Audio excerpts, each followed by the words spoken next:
સદગુરુની દયા વિના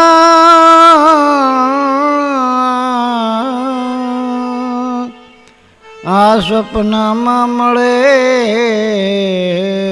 નહીં સત્સંગ.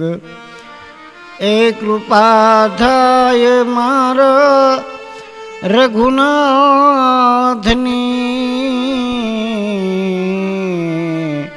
તો પછી આવે ભક્તિનો રંગ. માતૃદેવ ભવ પિતૃદેવ ભવ. માત પિતાની આજ્ઞામાં રહી માત પિતા પાસેથી જે શિક્ષણ મળે છે એવું શિક્ષણ જગતમાં બીજે ક્યાંય મળતું નથી. કારણ કે પ્રથમ ગુરુ જો ગણવા હોય તો આપણા માત પિતા છે. આવા માત પિતાના સગુણ ગુણનો કોઈ પાર નથી. એવા માત પિતા પાસેથી મળેલું શિક્ષણ એક રાજાને પણ નમાવી શકે છે, એક રાજાને પણ સમજણ આપી શકે છે. તો આવી સમજણ જો નાનપણથી મા બાપના આશીર્વાદથી અને મા બાપે જે આપણને ગુણ આપ્યા છે એનાથી થઈ શકે છે. એટલે તો સંતોએ કીધું છે ગુરુર બ્રહ્મા ગુરુર વિષ્ણુ ગુરુદેવ મહેશ્વરાય, ગુરુ સાક્ષાત પરબ્રહ્મ હૈ, તસ્મૈ ગુરુવે નમઃ. માત પિતાથી મળેલા સદગુણ, માત પિતાથી મળેલી તમારામાં જે શક્તિ પડી છે એનો સદઉપયોગ કરો તો તમને તમારાથી કોઈ પણ મોટી વ્યક્તિ તમને નમન કરશે. પણ જીવનમાં જો સમજણ હોય તો, બાકી સમજણ ન આવે. સંતો તો બધાય આપણને સમજાવવા માટે થઈ અને કેટલું કેટલું કરી રહ્યા છે, પણ આપણે તો કાંઈ સમજવાનું કાંઈ જરૂર છે નહીં. આપણે તો બધા સમજેલા જ છીએ, એટલે આપણે શું કામ કાંઈ માથાકૂટ કરવી પડે. એક રાજન એક દિવસ જંગલની અંદર શિકાર કરવાને માટે નીકળેલો. હવે શિકાર કરવામાં એક હરણાનું બચ્ચું અને રાજા તેનો શિકાર કરવા માટે નીકળેલા. એટલે હરણાના બચ્ચાને દેખીને રાજાએ ઘોડો એની પાછળ દોડાવ્યો. જેવો ઘોડો દોડાવ્યો એટલે હરણું પોતે બચવા માટે, હરેક જીવ બચવા માટે ગમે એ કરતો હોય. એક મનુષ્ય જેવો છે કે એને તરવાની ઈચ્છા જ નથી થતી, કારણ કે આપણે બધું અહીંયા છે, શું કામ ક્યાંય કાંઈ કરવું પડે. પણ આ દેહે જે તમને મળ્યો છે એ અમર નથી. અમર છે એ આત્મા છે. આ દેહ તો નાશવંત છે. આ દેહ એક દિવસ પડી જ જવાનો છે. એને દેહને બચાવવા માટે થઈને માણસો ઘણું કરે છે. અમે કરવી છે, એમ કાંઈ તમારો એકનો વાંક કંઈ નથી, તમારો એકનો વાંક કઢાય નહીં. કારણ કે અમે પણ બચવા માટે કોશિશ તો કરતા જ હોય. ગમે તે માણસ જો પાણીની અંદર બુડતો હોય ને તો એ ખાલી તણખલું એક જોવે તો એને એમ થાય કે લાય તણખલું પકડી લો. તો આવો રાજા હરણા પાછળ દોડ્યો. હરણું બચવા માટે આમ તેમ કૂદાકૂદ કરી અને જંગલમાં જતું રહ્યું.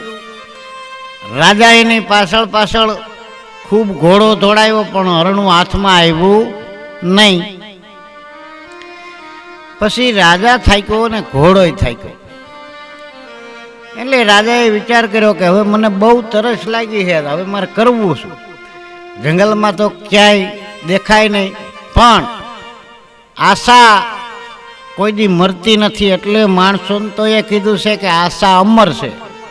આ કોઈ પણ વ્યક્તિ હોય એની આશા તૂટતી નથી, કારણ કે હજી આપણે આશા રાખવી, હજી આપણે આશા રાખવી, હજી આનાથી વધારે મળે, હજી આનાથી વધારે મળે. લોભ, આશા, તૃપ્તિ આ બધી પ્રકૃતિ છે. હા, એ જીવનમાંથી જાય નહીં, અને જો જીવનમાંથી આશા નીકળી જાય તો પછી બીજું કાંઈ કરવાનું રહેતું નથી. પણ આશા કોઈ દી મરતી નથી, એટલે કીધું છે કે આશા અમર છે. તો આ રાજાને પણ એવું થયું કે મને હવે ક્યાંક પાણી મળી જાય તો સારું, તરસે મારો જીવ જવાની તૈયારી થઈ છે. એવામાં એક નાની એવી ઝૂંપડી દેખાણી.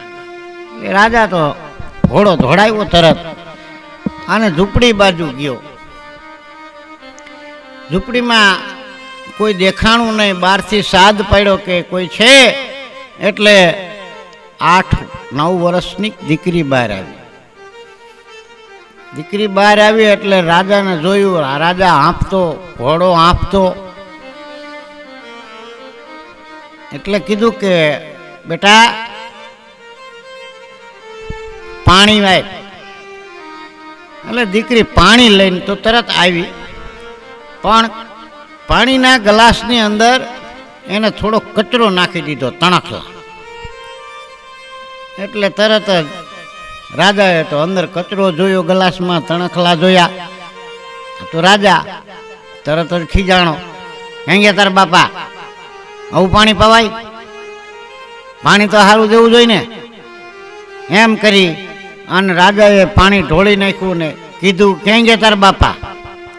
એટલે દીકરી કીધું કે મારા બાપા માટીમાં માટી ભેળવવા ગયા છે. હે, માટીમાં માટી ભેળવવા? એમ કરતા થોડીક વાર લાગી. દીકરી પાછી ગઈ, સારો મજાનો ગ્લાસ ધોયો, સરસ મજાનું ઠંડુ પાણી લઈ અને રાજાને આપ્યું. રાજા પાણી પીધું, ઠંડક વળી ગઈ. પણ થોડીક વાર બેઠો, કારણ કે આને મનની અંદર એવી શંકા ઉત્પન્ન થઈ કે આ દીકરી એમ કીધું કે માટીમાં માટી ભેળવવા ગયા છે, તો આનું છે શું? જાણવાની જિજ્ઞાસા બધાયને જ હોય, કોઈને જાણવાની જિજ્ઞાસા ન હોય એવું બને જ નહીં. પણ જાણવા માટે થઈ અને થોડોક સમય તમારે કાઢવો પડે. હા, તાત્કાલિક જણાય એવું આ જગત છે નહીં. પણ જીવનમાંથી સમજણ જાય એ તો પછી જોવા જેવી જોને થાય. સમજણ જીવનમાંથી જાય જો આ જીવનમાંથી સમજણ વહી જાય ને તો આપણને ક્રોધ બહુ આવે. સમજતો માણસ ક્રોધ ન કરે. એટલે દીકરીને કાંઈ કીધું નહીં, પણ રાજા તો પોતે બેઠો. થોડીક વાર થઈ, એના બાપા આવ્યા. એટલે એના બાપાને ખબર પડી ગઈ, કારણ કે બહાર ઘોડો બાંધેલો દેખ્યો. એટલે એને એમ થયું કે આજે મારા આંગણે કોક રાજમહેલનો માણસ આવ્યો હોય છે. એટલે તરત જ અંદર આવ્યો. રાજા બેઠા હતા, આવી તરત દંડક પ્રણામ કર્યા. એને કીધું કે બેટા પાણી દીધું મહેમાનને? તો કે હા બાપુ. કંઈ વાંધો નહીં, મહેમાન માટે થોડીક ભોજનની વ્યવસ્થા પણ કરો, સમય થઈ ગયો છે. દીકરી કે કંઈ વાંધો નહીં બાપુ. રાજા કે ભોજન તો ઠીક છે, પણ આ અચાનક તમે માટી ભેળવવા ગયા હતા એવું, અને આ દીકરીએ મને કચરાવાળું પાણી દીધું, પછી તો ઠંડુ પાણી દીધું, પણ આવું કેમ કર્યું એ જાણવા માટે. એટલે પોતાનો બાપ હતો, દીકરીનો બાપ, કહેવા લાગ્યો રાજનને પગે લાગીને કે માફ કરો મહારાજ, મારી દીકરીએ તમને કચરો નાખીને પાણી દીધું, પણ તમારે અહીંયા સુધી આવવાનું આગમન, મને કાંઈ સમાચાર મોકલાવો તો હું અહીં થોડીક વ્યવસ્થા કરી રાખે, કે બીજી કોઈ જાતની વ્યવસ્થાની મારે જરૂર નથી, પણ હું એક હરણાની પાછળ આવ્યો અને મારો ઘોડો પણ થાકી ગયો, એટલે મને બહુ તરસ લાગી હતી, એટલે મેં આજુબાજુમાં જોયું પણ કાંઈ દેખાણું નહીં. થોડોક આગળ આવ્યો ત્યારે તમારી ઝૂંપડી દેખાણી, એટલે મને એમ થયું કે આ ઝૂંપડીએ જાઉં તો મને પાણી મળી રહેશે, એટલે હું અહીંયા ઠેઠ આવ્યો છું. ભલે આવ્યા મહારાજ, મારી દીકરીએ જે કર્યું છે એ બરોબર કર્યું છે, બરોબર તો કર્યું છે, પણ એવું કર્યું શું કામ એ જાણવું છે મારે. એટલે એના બાપે કીધું કે મારી દીકરી નાનપણથી સમજણી છે, એને મેં સમજણનું જ્ઞાન આપેલું છે. એવું કે હા, કેવું સમજણનું? કે આપણે એને જ પૂછી લઈ, હું તમને જવાબ દઉં એના કરતાં એ તમને જવાબ દે તો તમને વધારે મજા આવશે. એવું કે હા, તો ચાલો. એટલે રાજા અને દીકરીનો બાપ બે અંદર ગયા. દીકરી રસોઈ બનાવતી હતી, એટલે કીધું કે બેટા, આ મહારાજાને, આપણા રાજા સાહેબ છે, એને તે પાણી આવું પાયું અને કીધું કે માટી ભેળવવા ગયા છે, તો એવું શું કામ કીધું એ આ રાજાને તું કે, એટલે એનો ગળે વાત ઉતરે. કારણ કે સમજણ હોય, કોઈ પણ ઝઘડો થતો હોય તો પહેલાં તમારે એ વાતને સમજવી પડે કે શું કહેવા માગે છે, અને આ સત્ય હકીકત શું છે. સત્ય જાણ્યા વગર કોઈ દી ન્યાય કરાતો નથી. એટલે આ મહારાજાને ક્રોધ ચડ્યો હતો, પણ એને સત્યને જાણવું હતું, એટલે એને ક્રોધને મારી નાખ્યો. અને અત્યાર લગી આપણે અહીંયા બેઠા માત્ર ને માત્ર આટલી વસ્તુ સમજવા માટે. દીકરી કે બરોબર છે બાપુ, સમજાવું. કે જ્યારે રાજા, પહેલા તો તમને એ કહી દઉં કે મારા બાપા એક જનાવર મરી ગયેલું હતું, એટલે એ જનાવરને ઉપાડી અને ખાડો કરી અને બીજે દાટવા માટે ગયા હતા. એટલે આ પણ એક માટી છે, આપણું શરીર માટી છે, એટલે જ આપણે સમાધિની અંદર એને માટી ભેગી માટી ભેળવવાનું કહે છે. અને સમાધિમાં કહે છે ને કે ભાઈ આ માટી જેને દેવી હોય એ આવો. હા, એટલે આ માટીને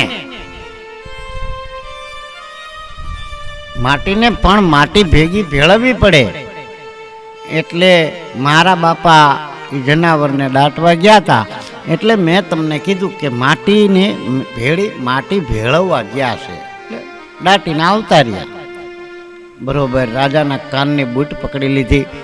રાજા વિચારમાં પડી ગયા કે નાની એવી દીકરી, અને આટલી બધી સમજણ આવી ગઈ, ઘણું કહેવાય. મારા રાજ્યની અંદર આવા સમજણવાળા માણસો રહેતા હોય તો મારું રાજ્ય કેટલું સુખી અને આનંદમાં રહે. એ તો ઠીક છે બેટા, હવે મને ગળે વાત ઉતરી ગઈ, પણ તે મને કચરાવાળું પાણી દીધું એનું કારણ શું? હા મહારાજા, એનું કારણ એ હતું કે તમે જ્યારે આવ્યા ત્યારે એકદમ હાંફતા હતા. મેં જોયું, ઘોડો હાંફતો હતો, મેં જોયું. તમને તરસ લાગી હતી. જો હું પાણી દેવાની તમને ના પાડી દઉં કે અત્યારે પાણી નથી પાવું તો તમને વધારે ક્રોધ ચડે, એટલે મેં તમને પહેલાં પાણીનો ગ્લાસ તણખલાવાળો દીધો.